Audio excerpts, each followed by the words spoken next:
ರಾಜಸ್ಥಾನ್ ಮತ್ತು ಉತ್ತರಾಖಂಡ್ನಲ್ಲಿ ನಡೆದ NEET UG 2026 ಪರೀಕ್ಷೆಯ ಕುರಿತು ಕೇಳಿಬಂದಿರುವ ಪ್ರಶ್ನೆ ಪತ್ರಿಕೆ ಸೋರಿಕೆಯ ವದಂತಿಗೆ ಪುಷ್ಟಿ ಕೊಡುವಂತೆ ಮೇ 3ರಂದು ನಡೆದ ಪರೀಕ್ಷೆಯ ಅಕ್ರಮಗಳ ಆರೋಪಗಳು ಸರಿಯಾಗಿವೆ ಎಂಬಂತೆ ಮತ್ತು ಪಾರದರ್ಶಕತೆ ಕಾಪಾಡಲು ವಿಫಲವಾಗಿದೆ ಎಂದು ಒಪ್ಪಿ ಪರೀಕ್ಷೆಯನ್ನೇ ರದ್ದು ಮಾಡಿದ ಕೇಂದ್ರ ಬಿಜೆಪಿ ಸರ್ಕಾರ ಗ್ರಾಮೀಣ ಬಡ ಮತ್ತು ಮಧ್ಯಮ ವರ್ಗದ ವಿದ್ಯಾರ್ಥಿಗಳು ತಮ್ಮ ಕುಟುಂಬದ ಆರ್ಥಿಕ ಸಂಕಷ್ಟಗಳ ನಡುವೆಯೂ ವಿದ್ಯಾಭ್ಯಾಸಕ್ಕಾಗಿ ಹೋರಾಡುತ್ತಿರುವ ಸಂದರ್ಭದಲ್ಲಿ ವೈದ್ಯಕೀಯ ಕ್ಷೇತ್ರದಲ್ಲಿ ಸೇವೆ ಸಲ್ಲಿಸುವ ಕನಸು ಕಂಡು ಅನೇಕ ವರ್ಷಗಳ ಕಾಲ ಹಗಲು ರಾತ್ರಿ ಪರಿಶ್ರಮ ಪಡುವ ಲಕ್ಷಾಂತರ ವಿದ್ಯಾರ್ಥಿಗಳ ಭವಿಷ್ಯವನ್ನಲ್ಲದೆ ಪೋಷಕರ ನಂಬಿಕೆ ಮತ್ತು ವಿಶ್ವಾಸವನ್ನೇ ಹಾಳು ಮಾಡಿದ ಕೇಂದ್ರ ಬಿಜೆಪಿ ಸರ್ಕಾರ ಕೇಂದ್ರದಲ್ಲಿ ಬಿಜೆಪಿ ಸರ್ಕಾರದ ಅವಧಿಯಲ್ಲಿ ಪ್ರಶ್ನೆ ಪತ್ರಿಕೆ ಪದೇ ಪದೇ ಸೋರಿಕೆಯಾಗುತ್ತಿರುವುದು ಖಂಡನೀಯ ಎಂದು ಆಕ್ರೋಶ ವ್ಯಕ್ತಪಡಿಸಿ ಯುವ ಕಾಂಗ್ರೆಸ್ ಕಾರ್ಯಕರ್ತರು ಚಿಕ್ಕಮಗಳೂರಿನ ಸಂಸದರ ಕಚೇರಿಗೆ ಮುತ್ತಿಗೆಗೆ ಯತ್ನಿಸಿ ಪ್ರತಿಭಟನೆ ನಡೆಸಿದರು.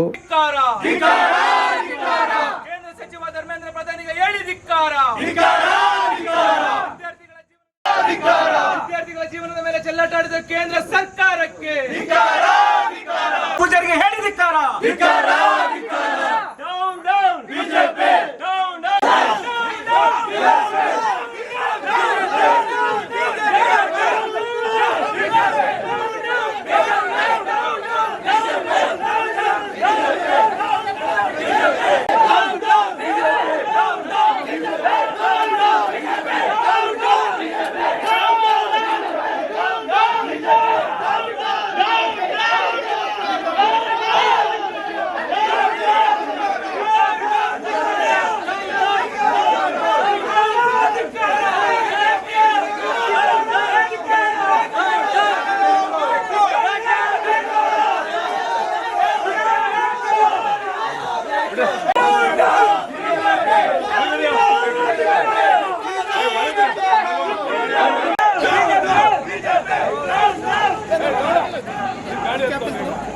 ನೀಟ್ ವ್ಯವಸ್ಥೆಯನ್ನ ದೇಶಾದ್ಯಂತ ವೈದ್ಯಕೀಯ ಶಿಕ್ಷಣ ಪ್ರವೇಶದಲ್ಲಿ ಪಾರದರ್ಶಕತೆ, ಸಮಾನ ಅವಕಾಶ ಹಾಗೂ ಮೆರಿಟ್ ಆಧಾರಿತ ಪ್ರವೇಶ ವ್ಯವಸ್ಥೆ ಕಲ್ಪಿಸುವ ಉದ್ದೇಶದಿಂದ ಮನಮೋಹನ್ ಸಿಂಗ್ ನೇತೃತ್ವದ ಯುಪಿಎ ಸರ್ಕಾರ 2012ರಲ್ಲಿ ವ್ಯವಸ್ಥೆಯನ್ನ ಜಾರಿಗೆ ತರಲಾಯಿತು.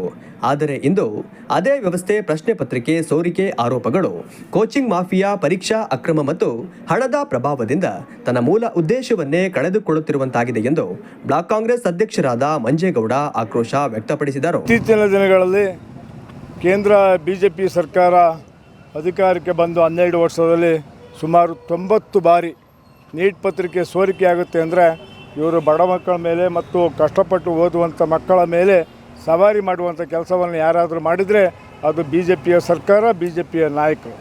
ಏಕೆಂದರೆ ಈಗ ಇತ್ತೀಚೆಗೆ ಮೊನ್ನೆ ರಾಜಸ್ಥಾನದಲ್ಲಿ ಏನೋ ನೀಟ್ ಪತ್ರಿಕೆ ಸೋರಿಕೆ ಆಗುತ್ತೆ. ಕಾರಣ ಇವತ್ತು ಒಂದು ಅರ್ಥ ಮಾಡ್ಕೋಬೇಕಾಗಿದೆ. ಶ್ರಮಪಟ್ಟು ಓದುವಂಥ ಮಕ್ಕಳು ಹಗಲು ರಾತ್ರಿ ಅನ್ನೋದೇ ಓದ್ತಾ ಇರ್ತಾರೆ. ಅವರ ಭವಿಷ್ಯದ ಜೊತೆ ಚೆಲ್ಲಾಟ ಆಡುವಂಥ ಕೆಲಸವನ್ನು ಬಿ ಜೆ ಪಿಯ ಮುಖಂಡರು ಮಾಡ್ತಾರೆ ಅಂದರೆ ಇವರಿಗೆ ಮಾನ ಮರ್ಯಾದೆ ಅಂತಕ್ಕಂಥದ್ದಿಲ್ಲ.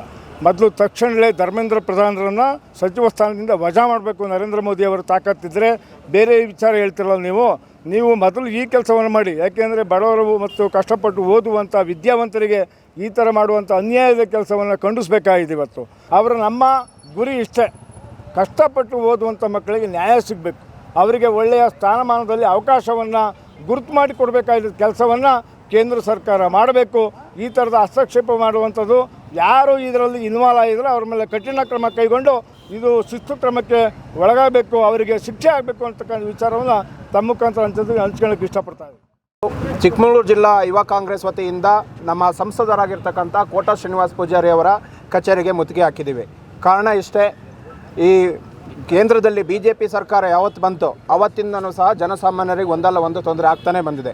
ಅದರ ಜೊತೆಗೆ ಏನು ನೀಟ್ ಪರೀಕ್ಷೆ ಬಡವರ ಮಕ್ಕಳಿಗೆ ಅನುಕೂಲ ಆಗಲಿ, ಬಡ ಮಕ್ಕಳು ಸಹ ಡಾಕ್ಟ್ರ್ ಆಗಲಿ ಅಂತ ಹೇಳಿ ಏನು ನಮ್ಮ ಮನಮೋಹನ್ ಸಿಂಗ್ ಸರ್ಕಾರದಲ್ಲಿ ಅವಕಾಶವನ್ನು ಕೊಟ್ಟಿದ್ದರು ಅಂಥ ಒಂದು ಉತ್ತಮ ಇದು ಯೋಜನೆ. ಯಾಕೆ ಅಂತ ಹೇಳಿದ್ರೆ ವಿದ್ಯಾರ್ಥಿಗಳು ಯಾರಾದರೂ ಸಹ ಪರೀಕ್ಷೆ ಬರಿಬೋದಿತ್ತು, ಅರ್ಹತೆ ಇದ್ದರೂ ಡಾಕ್ಟ್ರ್ ಆಗ್ತಿದ್ರು.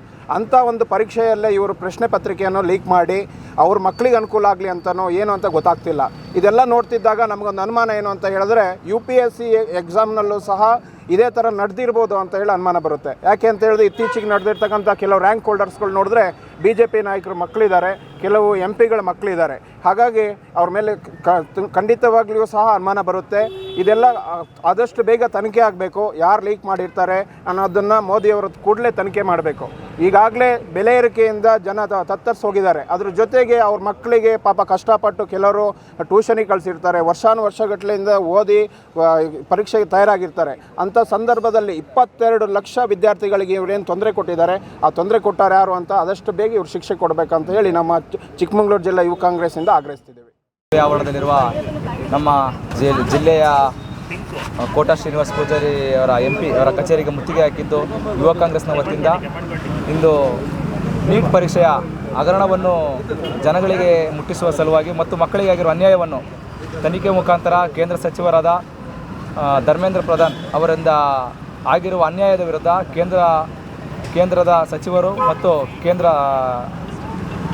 ಪ್ರಧಾನಮಂತ್ರಿಗಳಾದ ಅವರು ತನಿಖೆ ಆಗಬೇಕಿದ್ರ ಬಗ್ಗೆ ಮತ್ತು ಅನ್ಯಾಯ ಆದಂಥ ಮಕ್ಕಳಿಗೆ, ಬಡ ಮಕ್ಕಳಾಗಿರ್ಬೋದು, ಹಗಲಿರಳು ರಾತ್ರಿ ಹಗಲಿರಳು ದುಡ್ದಂಥ ಬಡ ಮಕ್ಕಳಿಗೆ ನ್ಯಾಯ ಸಿಗಬೇಕು ಅಂತ ಯುವ ಕಾಂಗ್ರೆಸ್ ವತಿಯಿಂದ ಆಗ್ರಹಿಸ್ತೀವಿ. ಜಿಲ್ಲಾಧ್ಯಕ್ಷ ಶ್ರೀಜಿತ್ ಗೌಡ, ರಾಜ್ಯ ಪ್ರಧಾನ ಕಾರ್ಯದರ್ಶಿ ಆದಿಲ್, ವಿಧಾನಸಭಾ ಅಧ್ಯಕ್ಷ ಲಾಕೇಶ್, ಬ್ಲಾಕ್ ಕಾಂಗ್ರೆಸ್ ಅಧ್ಯಕ್ಷ ಅಭಿ ಉಪಸ್ಥಿತರಿದ್ದರು.